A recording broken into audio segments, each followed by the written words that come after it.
ಗ್ರಹಣ ಮುಂದುವರಿಯುತ್ತೆ. ಅದು ಮೋಕ್ಷಕಾಲ ಗ್ರಹಣಕ್ಕೆ. ಭಾರತದಲ್ಲಿ ಚಂದ್ರಗ್ರಹಣ ಗೋಚರವಾಗಿದೆ. ಬೇರೆ ಬೇರೆ ದೇಶಗಳಲ್ಲಿ 3:18ರಿಂದ ಮಧ್ಯಾಹ್ನ 3:18ರಿಂದಲೇ ಗೋಚರ ಆಗಿತ್ತು. ಈಗ 6:47ಕ್ಕೆ ಗ್ರಹಣದ ಮೋಕ್ಷಕಾಲ. ಕೇವಲ 21 ನಿಮಿಷ ಮಾತ್ರ ಭಾರತದಲ್ಲಿ ಸಿಗುತ್ತೆ. ಮಧ್ಯಾಹ್ನ 3:20ಕ್ಕೆ ಬೇರೆ ಬೇರೆ ಕಡೆಗಳಲ್ಲಿ ಆಗಿತ್ತು. ಕೊನೆಯ 20 ನಿಮಿಷಗಳಲ್ಲಿ ಭಾರತದಲ್ಲಿ ಗೋಚರವಾಗ್ತಾ ಇದೆ. ಆ ದೃಶ್ಯಗಳನ್ನು ನಿಮ್ಮ ಮುಂದೆ ಇಡ್ತಾ ಇದ್ದೀವಿ, ನೋಡ್ತಾ ಇದ್ದೀರಿ ದೃಶ್ಯಾವಳಿಗಳಲ್ಲಿ. ಇದು ವರ್ಷದ ಮೊದಲ ಚಂದ್ರಗ್ರಹಣ, ವರ್ಷದ ಮೊದಲ ಗ್ರಹಣ, ಜೊತೆಗೆ ರಕ್ತ ಚಂದ್ರಗ್ರಹಣ.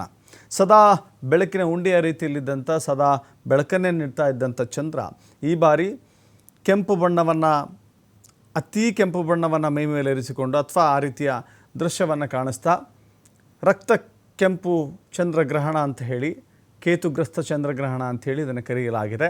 ಚಂದ್ರಗ್ರಹಣ ಒಂದು ಖಗೋಳದ ವೈಜ್ಞಾನಿಕ ಘಟನೆಯಾಗಿದ್ದರೂ ಕೂಡ ಇದನ್ನು ವೈಜ್ಞಾನಿಕವಾಗಿ ವಿಶ್ಲೇಷಣೆ ಮಾಡ್ತಾರೆ, ಧಾರ್ಮಿಕವಾಗಿಯೂ ಕೂಡ ವಿಶ್ಲೇಷಣೆ ಮಾಡ್ತಾರೆ. ಧಾರ್ಮಿಕವಾಗಿಯೂ ಕೂಡ ಕೆಲವಷ್ಟು ವಿಶ್ಲೇಷಣೆಗಳಿರುತ್ತೆ, ಅದು ಗ್ರಹದ ಫಲಾನುಫಲ ಅನುಸರಿಸಿ. ಸದ್ಯಕ್ಕಂತೂ ಈ ರಕ್ತ ಚಂದ್ರಗ್ರಹಣದ ದೃಶ್ಯಾವಳಿ ಆರಂಭವಾಗಿದೆ. ಖಗೋಳದಲ್ಲಿ ಆಸಕ್ತಿ ಇರುವಂಥವರು ಅಥವಾ ಈ ಖಗೋಳದ ಕೌತುಕವನ್ನು, ಈ ಅದ್ಭುತವನ್ನು ಕಣ್ಣು ತುಂಬಿಕೊಳ್ಳೋಕ್ಕೆ ನೀವು ಕೂಡ ಇದನ್ನು ವೀಕ್ಷಿಸಬಹುದು. ಯಾವುದೇ ರೀತಿಯ ತೊಂದರೆ ಇಲ್ಲ.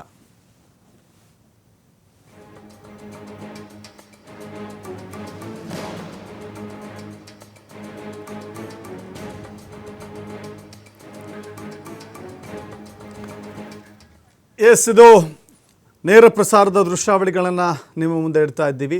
ಭಾರತದಲ್ಲೂ ಕೂಡ ಕೆಲವಷ್ಟು ಸಮಯ, ಬೇರೆ ಬೇರೆ ಸಮಯಗಳಿದ್ದಾವೆ. ಈಗ ಆರಂಭವಾಗಿದೆ ಭಾರತದಲ್ಲಿನ ಚಂದ್ರಗ್ರಹಣದ ದೃಶ್ಯ. ಈಗ ಚಂದ್ರಗ್ರಹಣವನ್ನು ನಮ್ಮ ಭಾರತದಲ್ಲಿ ಕಣ್ಣು ತುಂಬಿಕೊಳ್ಳಬಹುದಾಗಿದೆ. ಇದು ವರ್ಷದ ಮೊದಲ ರಕ್ತ ಚಂದ್ರಗ್ರಹಣ ಅಥವಾ ಚಂದ್ರಗ್ರಹಣವಾಗಿದೆ. ಸೊ ಹೀಗಾಗಿ ಈ ನಭೋಮಂಡಲದ ಕೌತುಕವನ್ನು ಕಣ್ಣು ತುಂಬಿಕೊಳ್ಳಲಿಕ್ಕೆ ಅನೇಕ ಜನ ಕಾಯ್ತಾ ಇದ್ದರು. ಕರ್ನಾಟಕದ ಟೈಮಿಂಗ್ ಬೇರೆ, ಆಂಧ್ರದ ಟೈಮಿಂಗ್ ಬೇರೆ, ಮಹಾರಾಷ್ಟ್ರದ ಟೈಮಿಂಗ್ ಬೇರೆ, ದೆಹಲಿಯ ಟೈಮಿಂಗ್ ಬೇರೆ, ಬೇರೆ ಬೇರೆ ಟೈಮಿಂಗ್ಗಳಿದ್ದಾವೆ. ಕೊನೆಯ ಚಂದ್ರಗ್ರಹಣ ಇನ್ನೇನು ಮೋಕ್ಷ ಹೊಂದುತ್ತೆ ಅನ್ನುವ ಸಂದರ್ಭದ ಕೊನೆಯ 21 ನಿಮಿಷಗಳು ಮಾತ್ರ ನಮ್ಮ ಭಾರತದಲ್ಲಿ ನೋಡಲಿಕ್ಕೆ ಅವಕಾಶ ಸಿಗ್ತಾ ಇದೆ. ಈ ಚಂದ್ರಗ್ರಹಣ ಅದು ಹೇಳಿ ಕೇಳಿ ಯುದ್ಧ ಕಾಲ. ಈಗ ಇರಾನ್ ಮತ್ತು ಇಸ್ರೇಲ್, ಅಮೆರಿಕ ಯುದ್ಧ ಮಾಡುತ್ತಿರುವಂಥ ಈ ಸಂದರ್ಭದಲ್ಲಿ ಚಂದ್ರಗ್ರಹಣ ಬಂದಿದ್ದು, ಚಂದ್ರಗ್ರಹಣದ ಮೇಲೆ ಫೋಕಸ್ ಜಾಸ್ತಿ, ಕಮ್ಮಿನೇ, ಯುದ್ಧದ ಮೇಲೆ ಫೋಕಸ್ ಜಾಸ್ತಿ ಆಗಿದೆ. ಹೀಗಾಗಿ ಇದರ ಜೊತೆಗೆ ಗ್ರಹಣದ ಎಫೆಕ್ಟು ಕೂಡ ಬೀರುತ್ತೆ ಅಂತ ಹೇಳಿ, ಗ್ರಹಣದ ಕಾರಣಕ್ಕಾಗಿ ಅವರ ರಾಶಿಗನುಗುಣವಾಗಿ ಕೆಲವಷ್ಟು ವ್ಯತ್ಯಾಸಗಳಾಗುತ್ತೆ ಅಂತ ಹೇಳಿ ಅದನ್ನು ವಿಶ್ಲೇಷಿಸಲಾಗ್ತಾ ಇದೆ. ಇನ್ನು ಬೆಳಗ್ಗೆಯಿಂದಲೂ ಕೂಡ ಅನೇಕ ದೇವಸ್ಥಾನಗಳು ನಮ್ಮ ರಾಜ್ಯದಲ್ಲಿ ಮತ್ತು ನಮ್ಮ ದೇಶದಲ್ಲಿ ಬಂದಾಗಿದ್ವು. ಈಗ ಮೋಕ್ಷಕಾಲದ ನಂತರದಲ್ಲಿ 7-7:30 ಸುಮಾರಿಗೆ ದೇವಸ್ಥಾನಗಳು ಮತ್ತೆ ಓಪನ್ ಆಗ್ತವೆ. ಶುದ್ಧೀಕರಣದ ನಂತರದಲ್ಲಿಯೇ ದೇವಸ್ಥಾನಗಳನ್ನು, ಬಾಗಿಲುಗಳನ್ನು ತೆರೆಯಲಾಗುತ್ತೆ. ಎಂದಿನಂತೆ ಪೂಜೆ ಪುನಸ್ಕಾರಗಳು ಆರಂಭವಾಗುತ್ತೆ.